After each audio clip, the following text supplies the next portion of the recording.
computer. In case you don't know, we're recording right now. I'm gonna go live stream, and boom, it didn't screw up that time, Randy.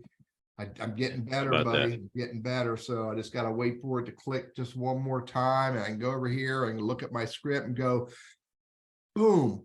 You're on Lunch Conversations with Randy and Teddy. And for those who don't know, I am Teddy, and the other guy in the screen is Randy, and you'll see him in a minute. Lunch Conversations with Randy and Teddy is sponsored by Blackwell Captive Solutions. Is your healthcare power and is important? Is it working for you? What is important for Blackwell Creative or Captive, I'm screwing that up, Randy. What's important for Blackwell Captive Solutions is to help you equalize the playing field in your corporate and your business insurance, so that your cost is not based on what the insurance company think they can charge you. Rather, Blackwell helps you track every dollar. If you're looking for better transparency in your insurance costs for your business, for your employees' insurance, you need to reach out to Blackwell Captive Solutions at blackwellcaptive.com and let them know that Teddy finally figured it out. Yeah. Yes, that you have a conversation. Randy, good to see you. Hey, man, it's good to be back, and it's another week and another guest, a new topic for us. So we'll dive into that in just a moment or two. I'll introduce myself and get you a few moments here. For those who've never met me, I'm Teddy. I'm a LinkedIn strategist, trainer, and coach. I work for a company called Burriss Consulting, i.e. I work for my wife. And we help individuals and businesses who want to use LinkedIn more purposefully use it. I do one-on-one coaching, corporate training. I actually have a brand new 5-day LinkedIn profile challenge coming up in early April. 5 days of action-packed training and coaching. And I'll introduce my guest, Mary Bergstone, in a minute. But Randy, you got your ducks in a row? Yeah, I do, actually. Is that a penguin? It sounds like a penguin. Yeah, try harder next time. I need to do better with that. You quacked me up. How's that sound?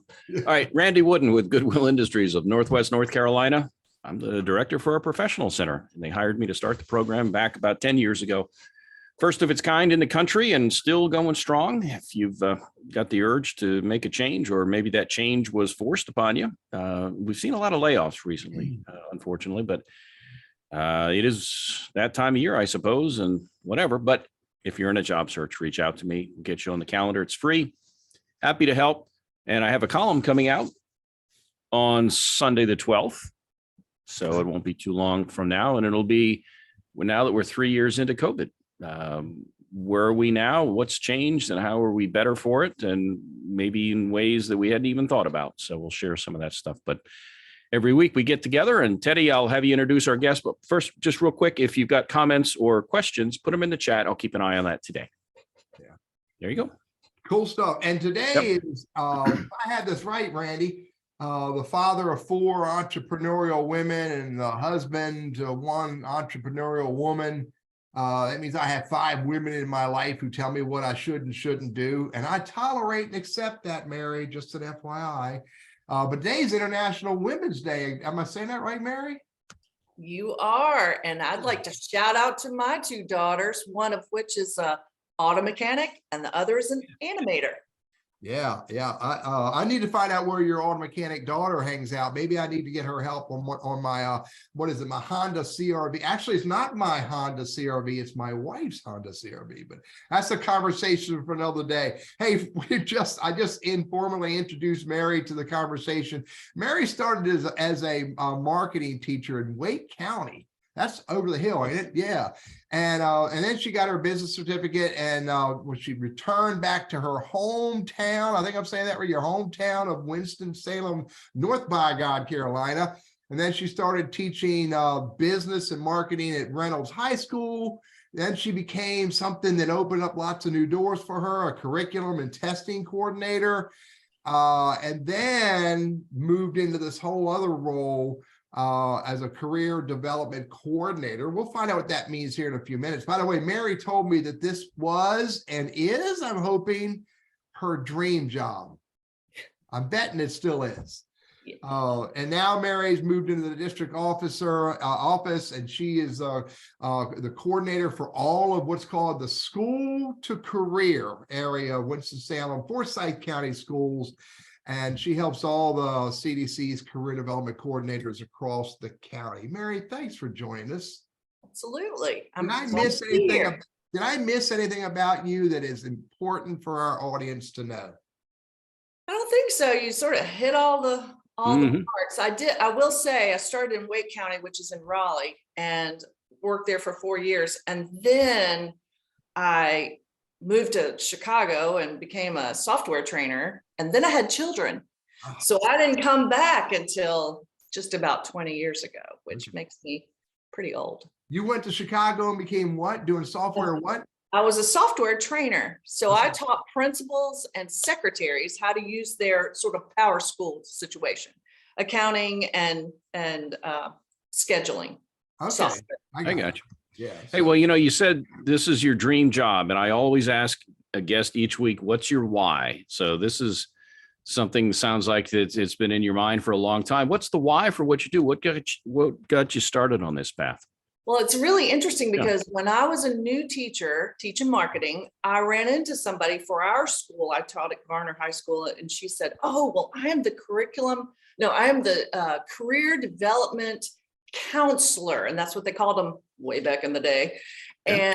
And I was like, "Wow, what do you do?" And she said, "Well, I create all these opportunities for students to get work-based learning, and I do career fairs, and I set them up with employers." And I just thought, that is amazing, because I was a co-op teacher at that point. So my kids would go out to work in the afternoon and I'd go visit them on the job. But I thought this could just be so much fun to set up all this stuff for all the kids. And so I got my master's because of that job.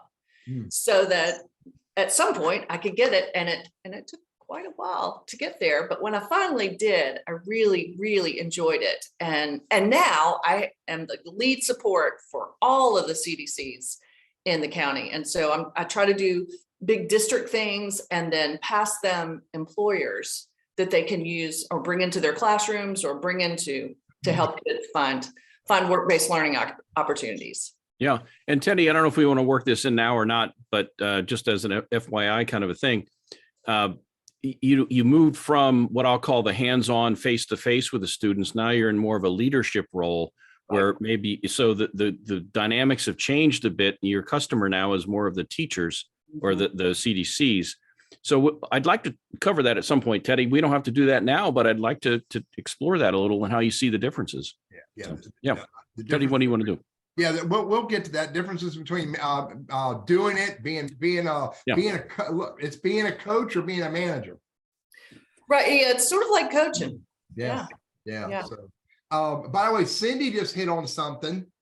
1975. I think Cindy was just getting out of college at that point. Maybe she'd been out in or no, 75. Cindy was still in elementary school. I can't remember which way it is. I want to get smacked either way I do this, but 1976. We need to talk about this for a minute, because Cindy said in 1975, I know Cindy, in 1975, she wanted to be an auto mechanic, and she was told no. Right. And I didn't experience that, but I can see how how a lot of my women friends did experience that no word in lots of cases. No, you can't do that. No, you can't do this. Hated it back then. And here's the thing, I'll throw this out. My mother, who graduated in 1955, she had 3 choices. She could be a secretary, she could be a nurse, or she could be a teacher. And she became a teacher. She said, when I think about my mother, she should have been an interior designer. Yeah. That would have been amazing. She just did not have that opportunity for somebody to talk to her or for her to see what it looked like. And, there was no career development at that point, or if there was, it was accidental. Yeah. Well, let's talk about that for a minute.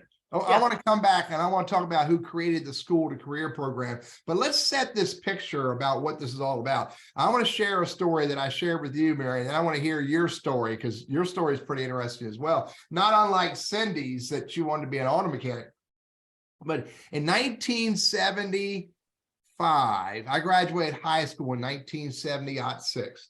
In 1975, I went into Poolsville, it's junior, senior high school, Poolsville, junior, senior high school. I think it was ninth grade on, or I can't remember, eighth grade or something. I can't remember. Anyway, I didn't pay attention. I just showed up.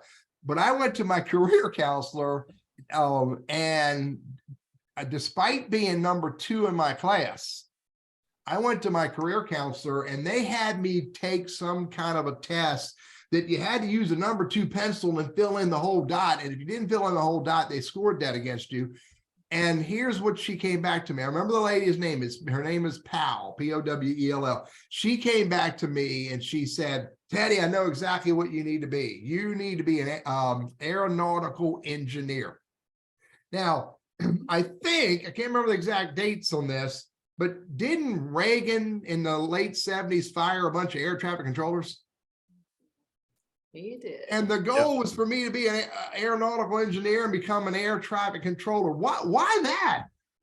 I went to auto mechanic class. I went to woodworking class. And that was the goal for me, was to become according to my high school counselor. I'm so thankful I did not take that. I know why they told you that, Teddy.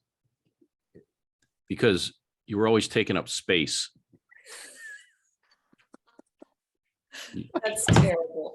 I knew that was coming. I worked a keyboard back then. I took typing school, Randy. I could type 80 words a minute back then.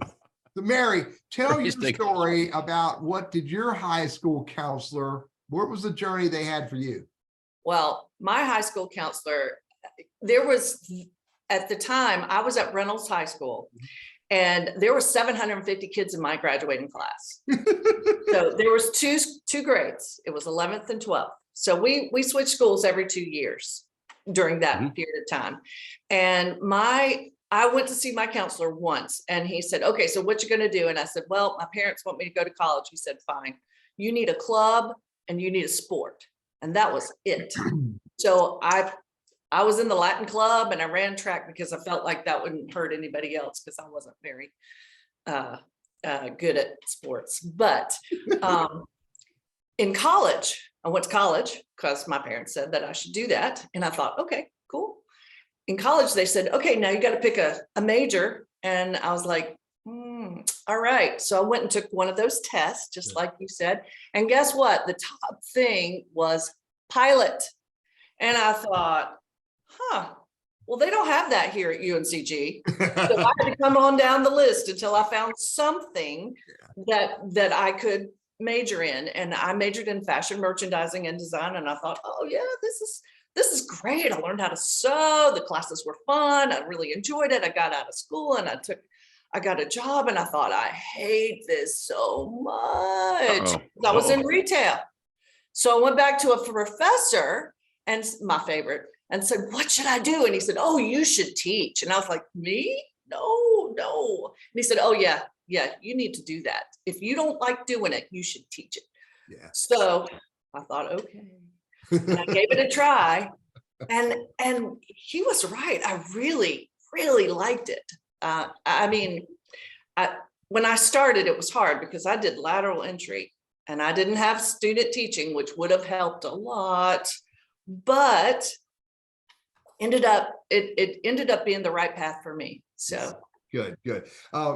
Tammy Burke said UNCG fashion merchandising, and Cindy said they told her to be a newscaster. Cindy, I could absolutely see you and Barbara Walters sitting side by side interviewing the Dalai Lama or something. I could see that happening. And so Randy, what did your high school counselor tell you needed to be?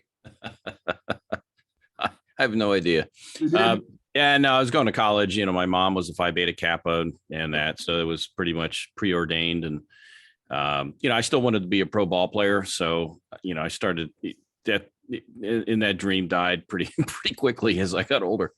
I don't really remember, but I do know that I had a decent voice, and so for me, radio was kind of a logical thing. And that was back when we actually had local live radio, so was able to pick up a gig during college, and one thing led to another, and the culmination of which being I get to sit with you every week, Teddy. Right. So better could like twice a week, no less. So, hey, let's ask our audience, what did your high school counselor, drop it in chat. Yeah. What did your high school counselor tell you that you needed to be, and did you go that route or not? And drop that in chat while Mary and I get into this discussion about, all right, so Mary, you're the coordinator or the manager of, how many CDCs are there again? There are 13 and a half. 13 and a half. My half is, she is the CDC and the magnet director. So Okay.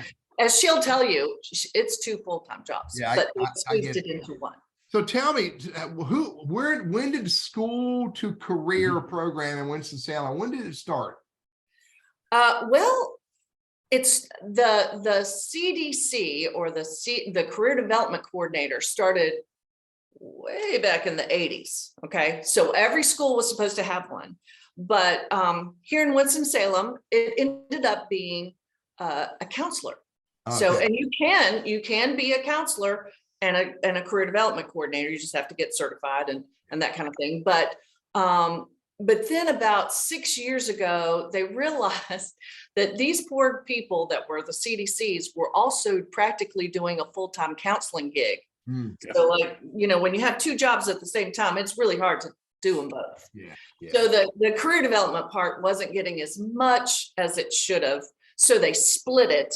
And now we have a dedicated CDC for every school. And is there a dedicated counselor? Is there a dedicated counselor as well?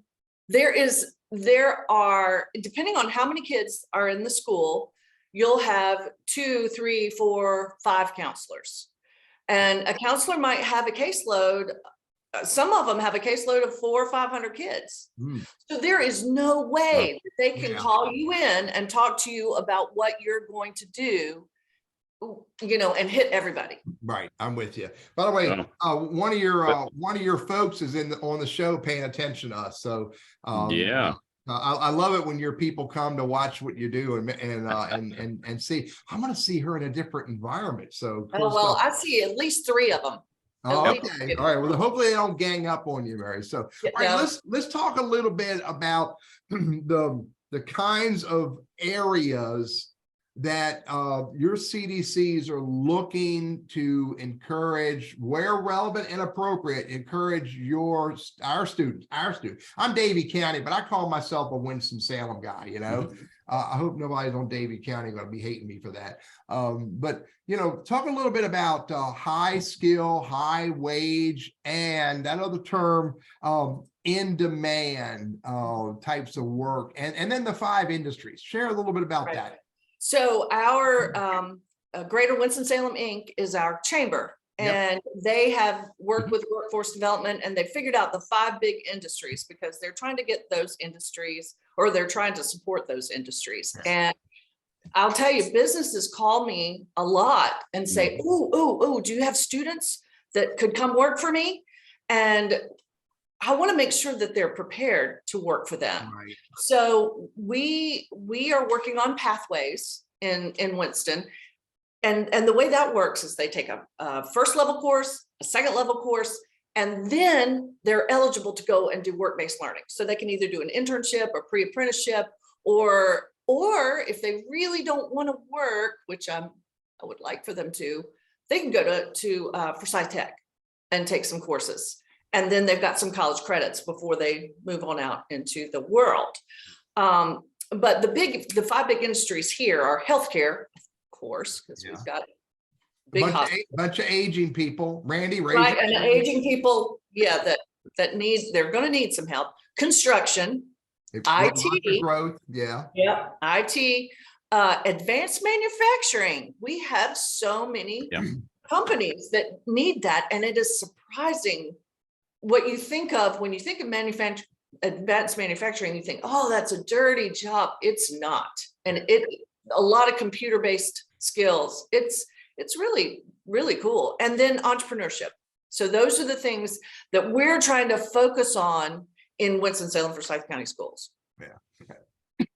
Eddie, we had a lot of comments on here from folks that have been kind of directed in certain paths. And I'll tell you what, I occasionally give talks to high school students, and their parents, not often, but occasionally. And a lot of times there's a pressure that students feel, especially if they go to college, they have to declare a major, like you said, but there's this pressure that we put on our kids to make this choice. And whether it's real or perceived to them, it's real to the kids. And what I'll do is I'll ask the parents, I'll say, when you were 17 or 18, did you know what you wanted to do? And now that you're sitting here 25 years later or whatever, are you doing that? And have you been doing that your entire career? And out of an entire crowd, if you may get 2 or 3 people, usually accounting folks, but that's it. And so the ability to morph and to be a lifelong learner and to be able to grow and adapt as the market changes, there's your job security, because you're not going to be in the same job your entire life. All 3 of us are good examples of that. Yeah, absolutely. Teddy, did you get the frog out of your throat? I did, man. It attacked me, Randy. It came around the corner and I'm like, whoa. So thanks for covering for me, buddy. Thought I'd jump in there. We can hit some of these because they're kind of fun. Some of what some of the guys have said here as far as what they do, but I don't want to derail this thing. Teddy, you're on a roll with this. Pull some pieces out of that, and we'll bring it up and right before we do our break. So Mary, I get it. Our communities need to be focused on encouraging and guiding our students. I'm going to use my words, where relevant and appropriate, into the spaces where we need their help. Correct. I get that. And I see, and you and I talked about this earlier, because it's like, man, we're gonna get people to focus on healthcare, construction, IT, or advanced manufacturing. But you and I talked about entrepreneurship being, my words, not yours, just a big bucket of ideas for these students to go, oh my God, I can create a business as a YouTuber. Absolutely. I can create a business as, a furniture repurposer, taking old furniture and buying it for nickels and selling it for $100 bills. Right. Or Etsy or eBay. I mean, and I'm just not even scraping the surface of where that can go. Randy and I have a good friend, and she's starting a brand new business in a whole nother area of coaching. And it's not life coaching or business coaching, but it's just a different philosophy. All that, I think, falls in the entrepreneurial space in lots of ways. Yeah. And if they don't know what they want to do, I am always going to say, you should try entrepreneurship or project management. Yeah. Because project management would just be fantastic for any job. Open any door. You know how to manage a project, you are good for almost anyone. And I really think that a lot of these kids are not going to be in any job that we even know about right now. Right. That's huge. And I work for Goodwill. So, and we've been talking about that for years, as far as, how do we know what employers need? And for that matter, how do employers even know what they're going to need 10, 15 years down the road? And how do we upskill folks to match those needs? Here's a question that came up, and deals with, how do I kind of get my toe in the door? And it was, what's the difference between an internship and an apprenticeship? Okay, so the internship is for us, this is our definition of an internship. You will go in and you will have an employer have a list of things that you want them to show you. You might talk about the finances, you might talk about scheduling, you might talk about any number of things on the job that they could see. Yeah. They might do a project for them. And typically it is paid, but it could be unpaid. At this stage in the game, kids aren't going to work for nothing unless it's something really amazing. You got that, Teddy? Yeah. We don't work for nothing. Randy, No. she said kids. She said kids, dude. Oh, okay. Anybody. People just don't work for helping me. nothing. I know. Sorry. But so that's an internship, and they get a credit, they get an honors credit. It's about 120 hours. A pre-apprenticeship is what we are offering for some of our students. And what they would do for this is really cool, because I can get them into the pre-apprenticeship program before they graduate. And that could be days before they graduate. They go in and they get a set amount of money that they're going to make. The employer is going to train them. They are going to basically sign up for the next 2 or 3 years to learn this trade. and they can get their school paid for free. So they're making money. They're being paid to sit in class to do this stuff. Auto is a good example. We have some kids that did the auto pre-apprenticeship with Flow, and we've had construction is a good one. Masonry is a good one, but that is a really interesting way to go. But you have to welding. Are welding and truck driving in there?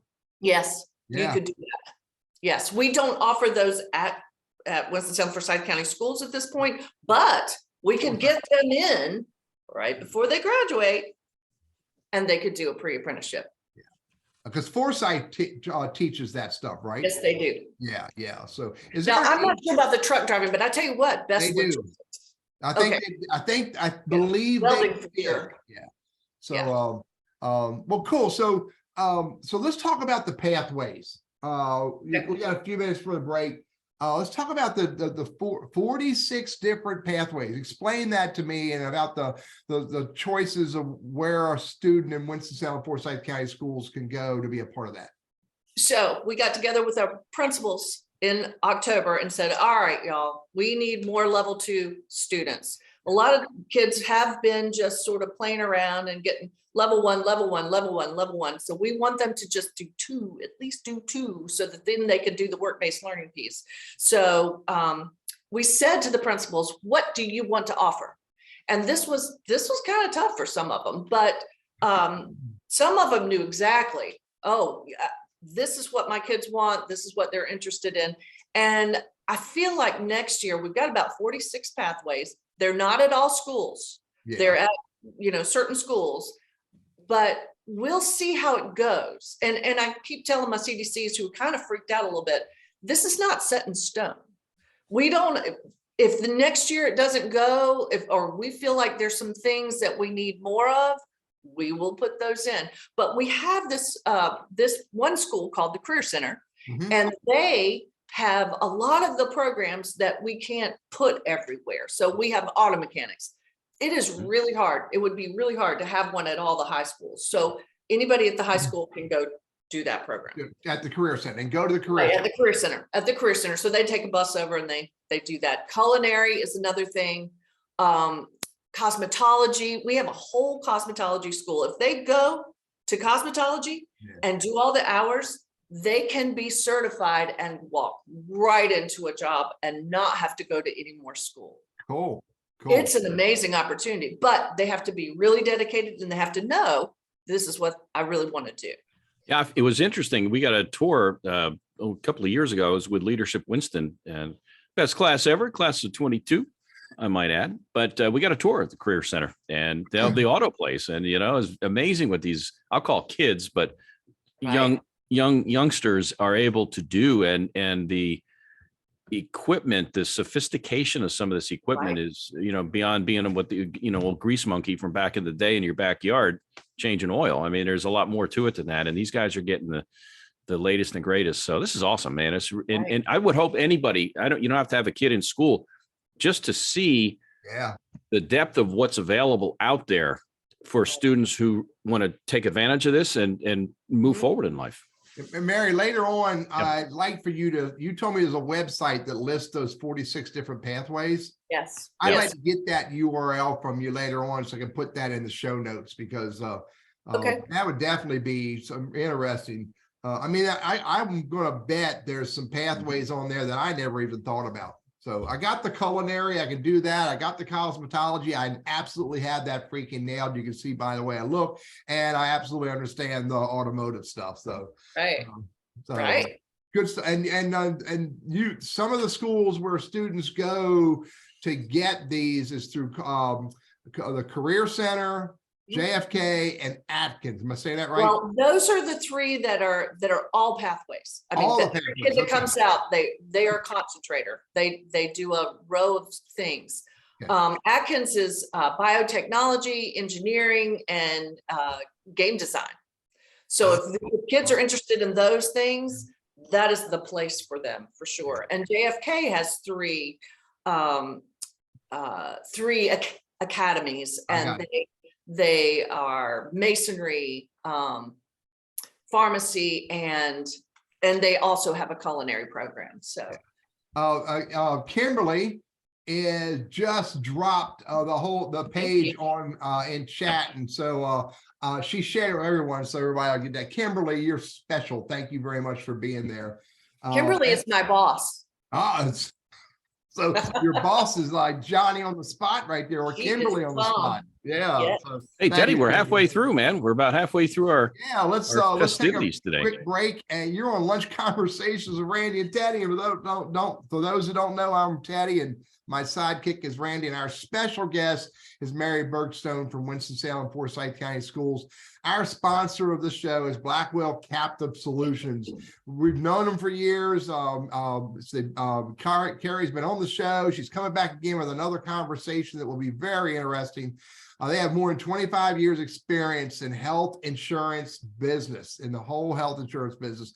Their medical stop loss captive tool is easy to implement and works like a shock absorber against your high dollar claims. If you have a business and you have business insurance and employee insurance, you need to talk to Blackwell Captive Solutions, blackwellcaptive.com. So, Mary, this is good. I always love having these conversations and find out what that generation, maybe or two behind us, has access to, because we didn't have this when I was in school. So, talk a little bit about CCP. Tell me what CCP is and talk about it. So we're working on it with Forsyth Tech. They are our closest community college. And what we really want is for students to take our classes, 9th and 10th grade, and then 11th and 12th, if they have extra credits, they have extra time, because they only need 22 to graduate. They have an opportunity to get 32 credits. Yeah. So they could take quite a few things at Forsyth Tech that would be actual college credits for them. So we're trying to develop a pathway where they start with us and then move on to them, and do work-based learning, which is really the thing I'm all about. So, and CCP is Community College Partnership. It's actually Career and College Promise. That's what they call it. And we're working on articulation agreements, which means, and they call it something else, but we would actually give our students a college credit for the class that they take with us that could apply to us to a program that they go on and take at Forsyth Tech. So, I wonder about something, and I hear, because you read things, you have friends, and my mom was a school teacher for a long time, and there are only 24 hours in a day, and I don't know how many hours in the classroom, but everybody says, well, we need to teach life skills, we need to teach financial awareness, we need to teach etiquette, we need to teach all of these things. And you wonder, and I wonder as a layman, because I'm not in the school system, how tight schedule wise, I mean, you can only cram so much into a day, and how do you sift through that to try to give a student a well-rounded education so they can function in the world? Well, in CTE, we have a lot of those primary skills embedded, or soft skills. They call them all different things, sure. But they are, our CTE teachers try to drive those things home. You got to be on time, because you're going to get fired if you don't. You've got to come every day, because again, you'll get fired if you don't. And you need a good attitude, because those are the three things that employers really want. Or you'll get fired. Right. Or you'll get fired. So I don't want any of them to be fired. But we also try to teach communication and working with each other, doing projects together. But they're all these skills are embedded in our classes. Yeah. But I will say that personal finance was something that they put in coming up. And I believe history teachers are going to teach it. See how that goes. I wonder too, I mean, we know there's some businesses, credit unions come to mind that are partnered with the school system. They'll come in and teach classes to the students. So that's, I guess, part of the curriculum, but it may not be for credit. It's just an add-on kind of a thing, or. Well, a lot of times they'll come in at the request of one of my CDCs. So a lot of times they'll have them come and they'll do something, and this may ring a bell with people, and it's called different things with different credit unions, but like adult for a day. where they go around to different stations and they have a career and they throw stuff at them and they can see how things might go if they don't have enough money, or if they have, if they make the wrong choices in life. And these are things that we add to what they're doing in the classroom. And I think they're really valuable. And like we have career fairs, and kids can come to the career fair, and they may miss part of their class, but it is so worth it to come and meet these employers. And some of them just walk away with jobs. Did I hear you say that, I may have misunderstood this, that personal finance is going to be added to the curriculum? It has not yet? I think it has. It's required for seniors that will be kids. I'm not quite sure. My point is, it's here. That is, in my belief, that is a societal changer that will change our society when kids when our students come out of school understanding the power of a dollar. Right. Mary, talk about early college. I have a 19-year-old granddaughter, my oldest granddaughter, who's named after me. Her middle name is Lee. And she is now a senior at UNC Chapel Hill. She's already been accepted into post-grad programs, 3 of them she's been accepted to. And she would not have been doing what she is doing today on the journey that she is on if she did not use in her county an early college program. Speak about that a little bit. So if she went to early college, which is what I'm thinking, since she's 19, she was able to get her community college degree before she graduated from high school. She did. So they take kids will go to this and take some classes at the early college, and the rest of their classes are at Forsyth Tech or whatever technical college, which is a great opportunity, but you have to be ready for those classes. But a lot of kids are ready. Yeah. And it can save you a fortune. Here's the really cool thing about getting your community college degree before you graduate from high school, or right as you graduate from high school. You then become a transfer student to a 4-year school. Yeah.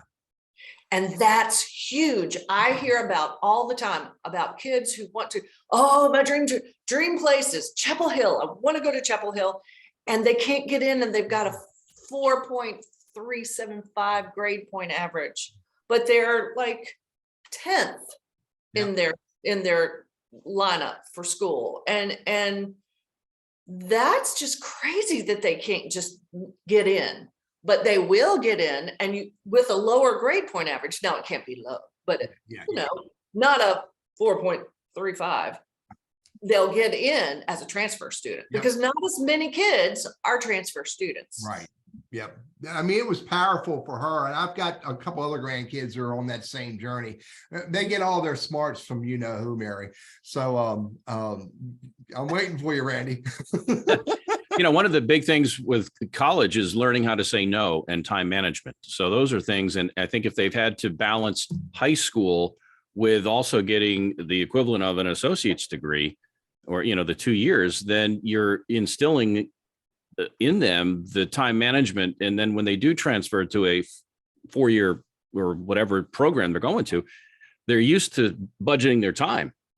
And a lot of students, they get out of high school and now it's the Wild West. And it's like, what do I do now? I'll go to college. And next thing you know, they're at a 0.2. What is that Animal House? What they say? Fat, dumb, and fat, lazy, and stupid is no way to go through life. Or that's what they told me. So I don't know, whatever. I digress. But it's key. Maturity is part of this whole thing. And I think as we teach kids, not just the X's and O's of stuff, but how to interact with others and how to budget time, money, that kind of thing. I think we're really a step ahead if we can do that. Yeah, absolutely. I'm going to grab Cindy's statement. Yeah. Cindy, I'm going to introduce you to Mary.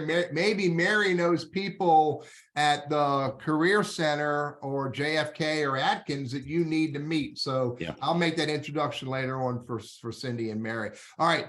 credentials. We talked a little bit about some of these programs offer the opportunity to get credentials in the space that they're developing in, or the courses they're taking. And I asked this question maybe a little facetiously or satirical, just to draw the conversation out. Who is that credentials important to beyond the student? So I'm going to use this as an example. There are probably some credentials that aren't as important to employers, but we are meeting with our business partners to see, is this really important? Now, the state has come down and said, this is your proof of learning. And when I say proof of learning, I mean, this is your exam. This is your final. Yeah. So there's several ways that we do a final grade for like an exam. And that is one of them for some of our courses, but it's supposed to cover at least 70% of the class. Okay. So for instance, our auto guys get ASEs there, and this that's big money. That's they big can. money. My daughter has 3 and she gets paid extra for those ASEs. So that is valuable to the employer. And in fact, if they get a certain number, I'm thinking it's 6 or 7 ASEs, I'm not quite sure, then they become a master tech. Yeah. Which Again, is big money. the bomb. Right. So that is very, that can be really amazing. And you get these in high school. You start In high school. them in high school. Our health science students, if they go on to the nursing program, they get a CNA. Yeah. So they could start working in facilities, and they work for us in facilities and get job experience. And then if they're going on to nursing, this is something they needed anyway. Yeah. So. Yeah, interesting. Don brings up a question about the benefits of a gap year. What's a gap year and what are the benefits? Well, a gap year is when you decide, okay, I think I want to go to college, but I don't want to go to college right out of high school. I want to do something else. And it can be really beneficial if, number one, you really don't know what you want to do, because colleges now, when I went to college, you could go and you could take a bunch of classes and it wasn't that expensive. I think my dad, he said, "Oh, Mary, your wedding was more expensive than your college degree." It wasn't that great, let me just say. But now it is so incredibly expensive. You don't want to mess up. Yeah. You don't want to just go and try to figure out what you want to do. So a gap year can help you. You should work or do something amazing that you think might really change the course of your life. There are all sorts of things you should do. You should not sit on your parents' couch and play video games for a year because you're tired of going to school. You need to use it as time to explore the world and figure out, oh, I like to work inside. I hate working inside. I like to work during the nighttime hours. Nope, I really like working during the day. Or I like sitting at a desk. I hate sitting at a desk. Mary, that is way different than going and just getting a job. That is studying. Right. And if we can teach us at younger ages as well to go experiment more, which, by the way, I was told once to minimize the use of the word experiment with high schools and college students, but that's a whole nother conversation. But if we can teach people to be willing to go experiment, then that'll save a whole lot of businesses and employees from struggling with, oh God, this is not really what I want to do, or oh God, I should never hire this guy. Correct. Yeah. Correct. Again, work-based learning, y'all. Yeah. Work-based learning. Randy, what were you gonna say? Yeah, I was going to say, throw out the word mentorship. Do you have those in business who maybe they can't hire this young kid, but I can work with them, almost like big brothers, big sisters, where you can provide, adult guidance to help kids not figure it out, but maybe help reassure them that they can figure it out at some point. It may not be today, but they're on a path. Talk about mentorship. Is that something that businesses or just individuals can get involved with students? They would. We do have a few mentors. I would like to have more. We've got a few academies throughout our schools, and a lot of the times there are business people in those academies, like hospitality, IT, fire academy. Some of these academies, they have mentors that come in and work with the kids. But I think it would be great if we could have even more, especially for kids that are maybe getting ready to graduate and know they're not going to go to school. They've got to get a job. A mentor there would be really helpful, because I can say it all day long and they'll think whatever, but you get a business person to come in and talk to them, and suddenly they're like, oh, that must be true. Yeah, it must be true. Yeah. All right, let's talk about your CDC's career development coordinators. Yes. 13, I think you said 13. Yes, or 14. There's really 14. Yeah, 13.5, 14. Yeah. So talk a little bit about the kinds of work that they do with these students, the kind of activities they do, because this is rich. When you were telling me about this, I'm like, oh my God, these people get involved in a whole lot of stuff. Talk a little bit about what they do. Really do. So they start off every semester by going into 9th grade classrooms and meeting with all the 9th graders. And you have to pick out a class where you can see all the 9th graders at one point, or another. So sometimes it's health, sometimes it's English. It depends on the school. They go in and they do a career assessment like the one you took with the bubbles, except now they're on the computer. And they do a learning style assessment. So they know whether they're a visual learner or a, tactile learner or whatever, or auditory learner, that kind of thing. And then we hopefully work in a cluster survey to see which career clusters are they interested in, so that when we have these work-based learning opportunities like career fairs and this kind of stuff, and we have speakers come in, we can target the kids that are all interested in healthcare. We target the kids that are interested in construction. We target the kids that want to do accounting. We target those and we bring those people in for the kids. And at the same time, this is a little trick that we use. We can sell the programs at our school by saying, oh, wow, you are interested in accounting. Did you know that we have accounting 1 and 2 here? You need to take that, right? Or, ooh, they have auto at the career center. You need to make sure you get all of your stuff done so that you can sign up for those classes. Yeah. And then they start to think about it, because and this is one of the things I loved about being a CDC. When I would go into those 9th grade classrooms, it's only like 20 to 30, 35 kids in the classroom. And I could go around and talk to every single kid individually. Yeah. And that helps the most. Then they could come and see me if they wanted to talk about something else. Yeah. And these CDCs, they also organize and put together and project manage open houses with businesses. Now, wait a minute, what was the line that you and I was using with you? They bring the big trucks on campus? They could bring the trucks in. They have brought in, there's a GoPro truck that they've brought in that has, this is the coolest thing. They have virtual reality, and the kids can go and drive a big truck.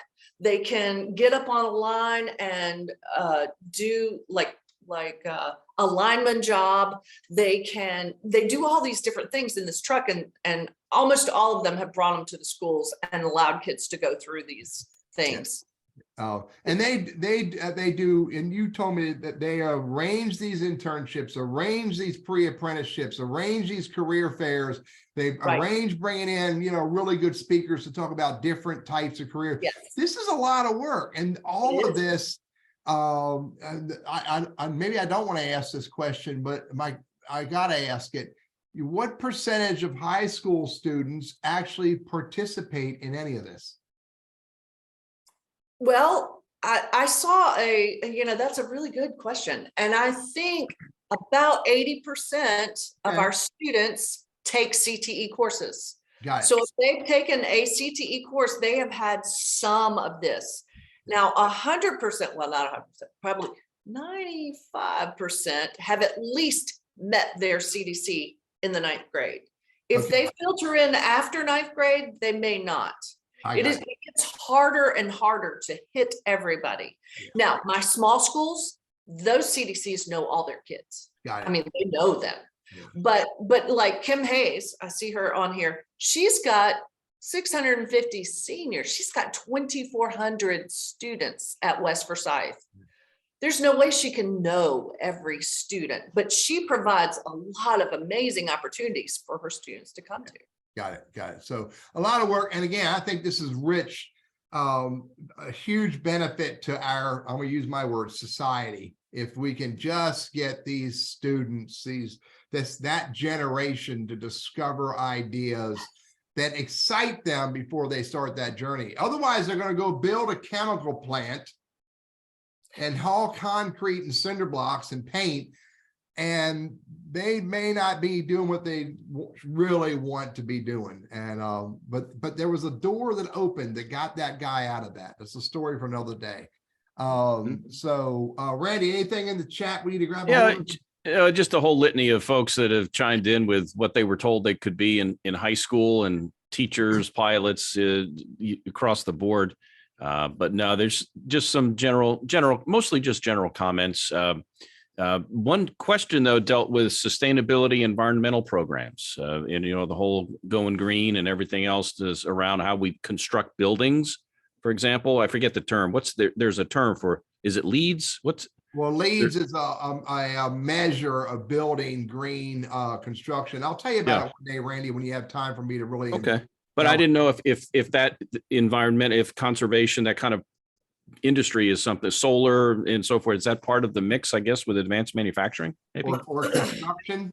Construction, either one. Yeah. We are looking at having advanced manufacturing, not next year, but the following year at the Career Center, because we think that's something that's important. I do know that there is a course at the Career Center about environmental sustainability. And I think there's some science classes that touch on it, but, and then in our architecture programs, we teach drafting architecture, and they talk about it in that. And I think our interior design does also, but yeah, it's coming. It's one of those things. And all those kids in the auto, they know that they better learn how to work on those electric cars. Let me ask this question, Mary. Do high schools still have keyboarding or typewriter classes? Not high school, but middle school. Oh, middle school. Middle school. In 6th grade, you took typing. Hey, guess what? That's when I took it. Hey. I took typing, but of course it was. I 80 words per minute, lady. I'm telling you right now. By the way, do they teach double thumb or not? No. So, all right. I got two more things I just want to chat on, and man, this is great. We just getting into this, and we're not going to be able to get at it everywhere we want to. Middle school career development. You talked a little bit. You just talked, teaching typing in 6th grade. Middle school. Talk a little bit about that. So we have 3 different types of teachers in our middle schools. In each of our middle schools, typically a technology teacher, which would be sort of like something that leads to sort of like the old shop program, but a little bit more technology based shop. Yeah. And I'm not a middle school teacher, so you don't shoot me because I may not get all of it exactly right. But then we have a FACS teacher, which is family and consumer science, and they might teach a little bit of nutrition, a little bit of interior design, a little bit of apparel, a little bit of family child development, that kind of thing. They do a smorgasbord. And then in our business department, which is the third sort of area that they have in middle school, they teach coding, they teach computer science, they teach entrepreneurship. So they get entrepreneurships in 8th grade in a lot of middle schools. And the keyboarding starts that off in the 6th grade. So keyboarding is really important. It should not be, we need. I'm way better than that now, Mary. Yeah. I took that in high school. That was the best class I took, the most helpful, impactful class I took. And I was one of maybe 1 or 2 guys, because again, Teddy's old and I'm not quite that old, but that was mostly women taking that because they're going to be secretaries. And that's what happened back in the 70s. And And I remember I telling you the reason why I took typing, and it had something to do along that lines. All right. you wanted to meet the pretty ladies, probably. Yeah, right across the hall from the from home ec. All right. One last big one. Okay. Business Advisory Board. Tell us what that is and how we can help, Mary. So we have a business advisory board meeting twice a year, and ours is coming up next week. Yeah, next week. We did one in December, in December. But what we do is we get as many business people together as we can in every cluster that we teach, and we have them look at our courses, look at our credentials, tell us what they want to see our students be able to do, and advise us. And we have teachers. We bring the teachers in and the business people in together, and then our staff roams around to make sure everybody's got what they need. But that way we can make informed decisions about what we're teaching and how we're teaching it. Yeah. And you're not just getting these ideas and perspectives and insights from, the community leadership, greater Winston-Salem. You're not getting it from the mayor's office, et cetera, et cetera. But you're getting these insights from the community. Right. That's what we want. And because hopefully they're the ones that are going to hire our kids. Yeah. Mary, this is good stuff. I really appreciate you joining us today. Our audience is eating this up. And I can tell Randy knows what I'm talking about. When they are chatting with each other about the conversation that's going on, it's a great show. So Mary, thank you very much for joining us today. Thank you for having me. Mary, I'd like to have you back on. There's more we could cover, I'm sure. And so maybe we do this again next year and see what new programs have been rolled out, Absolutely. and also how you measure success, and how do we determine, hey, are we doing the right thing? Are we teaching the right classes? Do we need to tweak things? And so we'll get an update for you from you next year. And I'm sure Don's going to want to hear that you added to the Career Center a new tract for careers in politics based on the chat I saw. Lovely. So one area we don't teach anything about. Mary Bergstone from Winston-Salem, Forsyth County Schools. Again, thank you very much. And Randy, anything bouncing around that big old head of yours?